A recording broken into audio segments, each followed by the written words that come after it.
تو ایسی چند باتیں میں آپ کو بتلاؤں گا تاکہ آپ اس کی پابندی کریں. پھر توجہ فرمائیں کہ یہ چھوٹی چھوٹی باتیں ہوں گی لیکن اتنی قیمتی، اللہ تعالیٰ کے ہاں اتنا ان کا مقام ہے کہ ان کلمات کو کہنے والا بندہ اپنے گناہوں کو دھلوا لیتا ہے اور اتنا اجر ملتا ہے کہ حدیث پاک میں فرمایا گیا کہ فرشتے اس بندے کی نیکیاں لکھ لکھ کر تھک جاتے ہیں. تو بچیوں کو چاہیے کہ وہ ایسے کلمات اپنی زبان سے بولتی رہا کریں کہ جن کی اتنی نیکیاں ہیں پہاڑوں برابر کہ ان کو لکھتے لکھتے بھی فرشتے تھک جاتے ہیں. اس کے دو فائدے ہوں گے. ایک تو قیامت کے دن آپ کے پاس نیکیوں کا ذخیرہ بہت ہوگا، اور دوسری بات یہ ہوگی کہ ان نیکیوں کے کرنے کی وجہ سے آپ کے جو پہلے گناہ ہو چکے ان کی ظلمت دھل جائے گی. تو دو فائدے ہو جائیں گے، پہلے گناہوں کی ظلمت ختم، اور دوسرا نام اعمال کے اندر نیکیوں کا ذخیرہ زیادہ. تو دیکھو یہ کتنی مزے کی بات ہے. تو اس کی ہوتی ہے عادت بنانے کی بات. اگر آپ ان کلمات کو پڑھنا عادت بنا لیں تو روز مرہ آپ کو نیکیاں ملتی جائیں گی. ہر دن آپ کے نام اعمال میں نیکیاں لکھی جائیں گی. ان میں سے ایک پہلا عمل ہے استغفر اللہ پڑھنا. جب ہم استغفر اللہ پڑھتے ہیں تو اس کا مطلب یہ ہوتا ہے کہ اے اللہ، میں اپنے گناہوں پہ نادم اور شرمندہ ہوں، آپ میرے ان گناہوں کو معاف فرما دیجیے. چنانچہ اس استغفار کی ایک بہت بڑی فضیلت یہ ہے کہ استغفار کرنے والے بندے پر اللہ کا عذاب نہیں آتا. توجہ فرمائیں کہ استغفار کثرت سے کرنے والے بندے پر اللہ تعالیٰ کا عذاب نہیں آتا. کیا مطلب؟ کہ دنیا میں گناہوں کی وجہ سے انسان ذلیل ہوتا ہے، رسوا ہوتا ہے، دشمن اس پر غالب آ جاتے ہیں، اس کے رزق میں کمی کر دی جاتی ہے.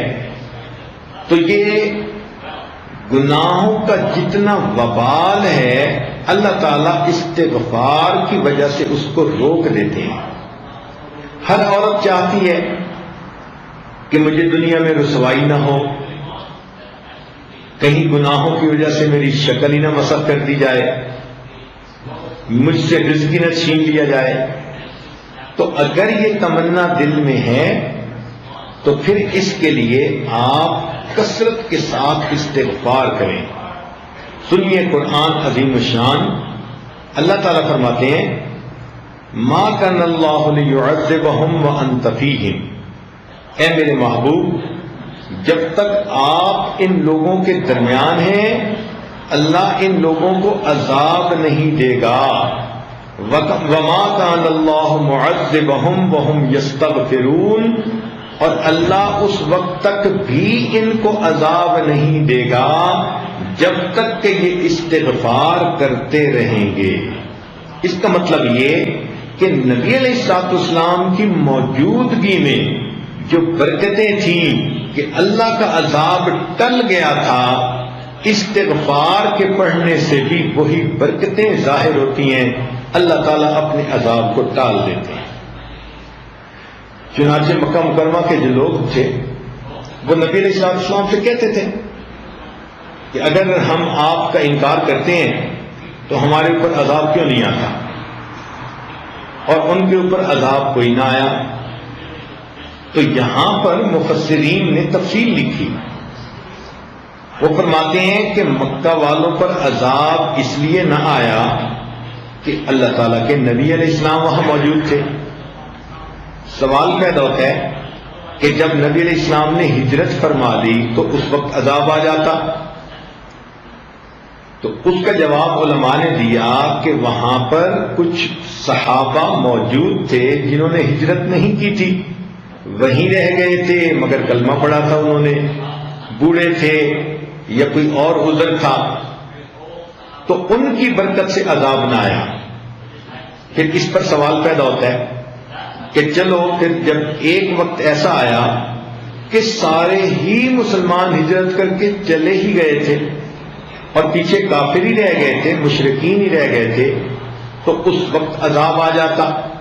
تو مفسرین نے لکھا کہ ان مشرکین کی عادت تھی کہ جب یہ طواف کرتے تھے بیت اللہ کا تو غفرانک کا لفظ کہا کرتے تھے، غفرانک کا، اے اللہ ہماری مغفرت کر دے، یہ بھی استغفار ہے۔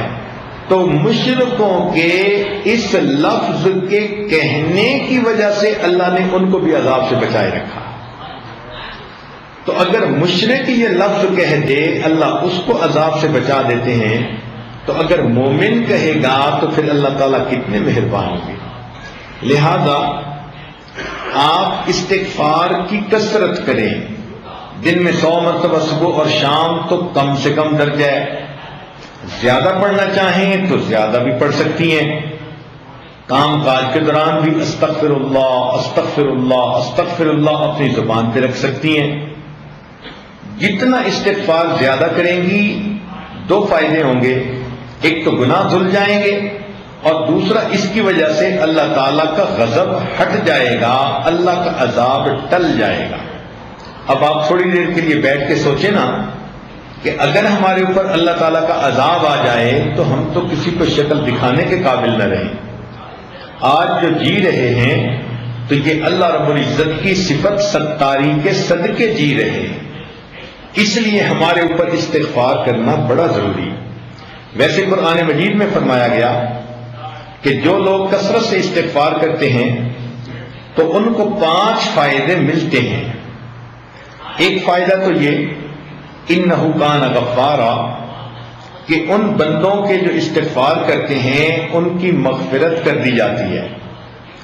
دوسرا فائدہ کہ جہاں پر استغفار کثرت سے ہوتا ہے اللہ تعالیٰ بارشیں برساتا ہے، ان کو قحط سالی سے بچا لیتا ہے۔ وَيُمْدِدْكُمْ بِأَمْوَالٍ، جو لوگ استغفار کرتے ہیں اللہ تعالیٰ ان کے مال میں برکت دے کر ان کی مدد کرتے ہیں۔ وَبَنِينَ، اور جو لوگ استغفار کثرت سے کرتے ہیں اللہ تعالیٰ ان کو بیٹے عطا کرتے ہیں۔ اب کون سی عورت ہے شادی شدہ جو کہے کہ مجھے بیٹے کے پیدا ہونے کی طلب نہیں، تمنا نہیں؟ ہر عورت وش کرتی ہے۔ اور یہ بیٹے والی نعمت کیسے ملتی ہے؟